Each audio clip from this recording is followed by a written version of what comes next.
নির্বাচনে বিএনপি জিতে গেছে, এটা আপনারা সবাই জানেন। বিএনপির এই জয় জামাতও মেনে নিয়েছে, কারণ বিএনপির সঙ্গে জামাতের ভোট প্রাপ্তি অথবা আসন প্রাপ্তির পার্থক্য এত বেশি, না মেনে আসলে তেমন কিছু করার নেই। বিএনপি এককভাবে নিরঙ্কুশ সংখ্যাগরিষ্ঠতা অর্জন করেছে, মানে তারা 200-রও বেশি আসন পেয়েছে। এই 200-র বেশি আসন পাওয়ার অর্থ হলো বিএনপির হাতে এখন অগাধ ক্ষমতা।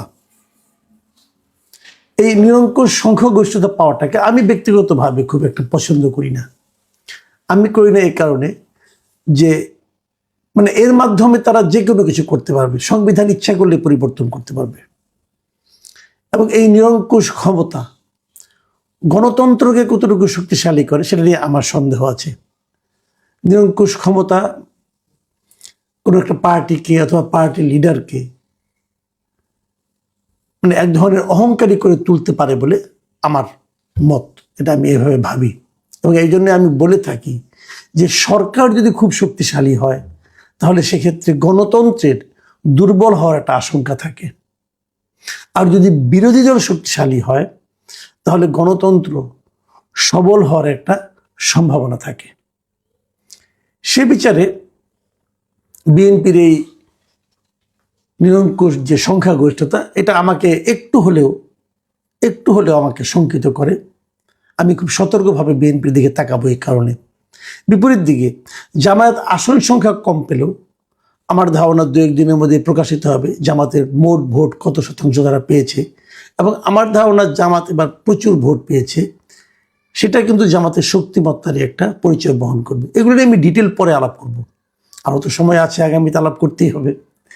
আজকে যে জিনিসটা নিয়ে আলাপ করতে চাই যে নির্বাচনে কিছু খুবই আলোচিত প্রার্থী, তাদের কি অবস্থা হলো, কে কে জিতলেন, কে কে জিতলেন না, প্রধান পার্টিগুলোর কি অবস্থা হলো, ফাঁপানো বেলুনের মতো কারা কারা ছিলেন, এগুলো নিয়ে আমি একটু কথা বলতে চাই আজকে। বিএনপি, জামায়াত ইসলাম এবং এনসিপি প্রমাণিত হয়েছে এই তিনটাই হচ্ছে দেশের প্রধান তিনটা দল। জাতীয় পার্টি কালের গর্ভে হারিয়ে গেছে। জাতীয় পার্টির কোনো একজন নেতা জিততে পারেননি নির্বাচনে, এবং ইন্টারেস্টিং হলো এদের মধ্যে কেউ দ্বিতীয় স্থানেও আসতে পারেননি। মানে জেনারেল এরশাদের হাতে গড়া দল অথবা অনেক সময় রংপুরের আঞ্চলিক দল হিসেবে পরিচিত সেই দল রংপুরেও কোনো একটা আসনে ন্যূনতম প্রতিদ্বন্দ্বিতায় আসতে পারেনি। দলের চেয়ারম্যান GM কাদের, দলের মহাসচিব পাটোয়ারি সাহেব, এদের ভরাডুবি ঘটেছে। এদের রাজনৈতিক ভবিষ্যৎ কি হবে এটা হয়তো সময় বলে দেবে, কিন্তু আমি মনে করি জাতীয় পার্টির এই নেতৃত্বের মাধ্যমে এই পার্টিকে টেনে তোলা সম্ভব হবে না। জাতীয় পার্টির আসলে এক ধরনের স্বাভাবিক মৃত্যুই হয়েছে বলে আমার কাছে মনে হয়েছে। জামাতে ইসলামের কথা বলি।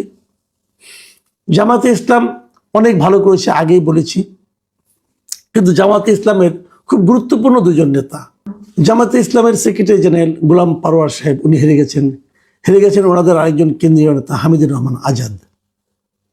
কিন্তু ওনাদের আমির ডক্টর শফিকুর রহমান তিনি বসে জিতেছেন। একই রকম আমি বরং বলবো সেই বিচারে জামাতের সঙ্গে জোট করে লাভবান হয়েছে এনসিপির বেশ কয়েকজন নেতা কিন্তু এই নির্বাচনে বিজয়ী হয়েছে। আলোচিতদের মধ্যে ওনাদের যে আহ্বায়ক ছিল যে গোলাম নাহিদ ইসলাম, উনি জিতেছেন, হাসনাত আবদুল্লাহ জিতেছেন, কিন্তু আব্দুল হান্নান মাসুদ জিতেছেন, এবং ওদের যিনি মহাসচিব ছিলেন তিনিও জিতেছেন। কিন্তু ওদের আলোচিত আরেকজন নেতা সার্জিস আলম তিনি পরাজিত হয়েছেন। জামাতে ইসলামের ক্ষেত্রে একটা বিষয় আমি খুব ইন্টারেস্টিং মনে করেছি, সেটা হলো বাগেরহাট থেকে ওনাদের একজন প্রার্থী ছিল, ওনাদের হিন্দু অধ্যুষিত এলাকায় একজন প্রার্থী ওনারা দিয়েছিলেন কৃষ্ণনন্দী কিন্তু হেরে গেছেন। এই কৃষ্ণনন্দী যে আসন থেকে নির্বাচন করেছিলেন, এই আসনটাতে ওই এলাকায় হিন্দুদের একটা সংখ্যাগরিষ্ঠতা আছে। ওখানে সাধারণত আওয়ামী লীগের আগে পাশ করতো এবং সবসময় অথবা স্বতন্ত্র পাশ করতো।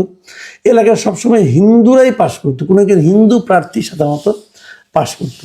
হয়তো সেই আসনটা পাওয়ার জন্য মরিয়া হয়ে জামাতে ইসলাম এখানে কৃষ্ণনন্দীকে নমিনেশন দিয়েছিলেন, কিন্তু কৃষ্ণনন্দী বিএনপির আমির এজাজ খানের কাছে হেরে গেছেন।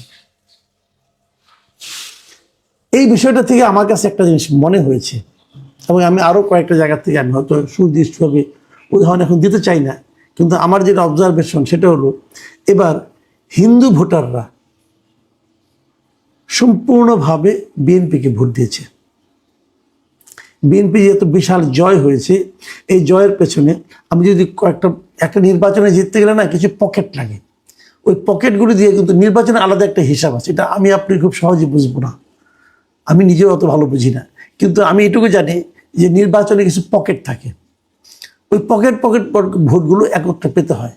এবার বিএনপির জন্য দুটো পকেট খুব শক্তভাবে কাজ করেছে। একটা হচ্ছে হিন্দু ভোটের পকেট, হিন্দু ভোটাররা আমার জানা মতে সবাই বিএনপিকে ভোট দিয়েছে। আরেকটা হলো নারী পকেট, নারীরা বিএনপিকে ভোট দিয়েছে। নারীদের মধ্যে জামাত ইসলাম অনেক কাজ করেছেন, কোনো সন্দেহ নাই। নারীদের মধ্যে জামাতের প্রতি এক ধরনের আগ্রহ ছিল, কিন্তু জামাত কিছু কিছু ক্ষেত্রে আমার ধারণা বাড়াবাড়ি করে ফেলেছিল। এই বেহেশতের টিকিট দেওয়া, মাকে সন্তানের মাথায় হাত দিয়ে প্রতিজ্ঞা করানো, অথবা হিজাব নিয়ে আলোচনা। সর্বশেষ সাতক্ষীরার এক নেতা উনি বলে বসলেন যে মাহারাম ছাড়া নারীরা কাজেও যেতে পারবে না, এটা একদম ড্যামেজিং হয়ে গেছে আমি মনে করি সারা দেশে। শফিকুর রহমান সাহেবের নারীর কর্মঘণ্টাকে কমিয়ে আনার কথা বলা, এগুলো নারীদেরকে আসলে আর আগ্রহী করে তুলেনি জামাতের প্রতি। মেয়েদের বিভিন্ন বিশ্ববিদ্যালয়ে মেয়েদের হলে শিবিরের যে জয় ছিল, সেই জয়ের ফর্মুলা কিন্তু এখানে আর খাটেনি। এবং হিন্দু ভোটাররা বরাবরই সাধারণত মনে করা হয় তারা আওয়ামী লীগকে ভোট দেয়, কিন্তু এবার যেহেতু আওয়ামী লীগ রাজনীতিতে নেই, এ কারণে কিনা জানি না, তবে আমার ধারণা তারা তাদের দল পরিবর্তন করেছে। আগামীতে আওয়ামী লীগ আসলেও ক্ষমতায়, আওয়ামী লীগ যদি কোনো রাজনীতিতেও আসে, ক্ষমতা আসা দূরে থাক, আমার ধারণা হিন্দু ভোট যে এই যে বিএনপিতে এলো, এটা খুব শিগগিরই আবার এখান থেকে শিফট হবে, এরকমটা আমি আসলে মনে করি না।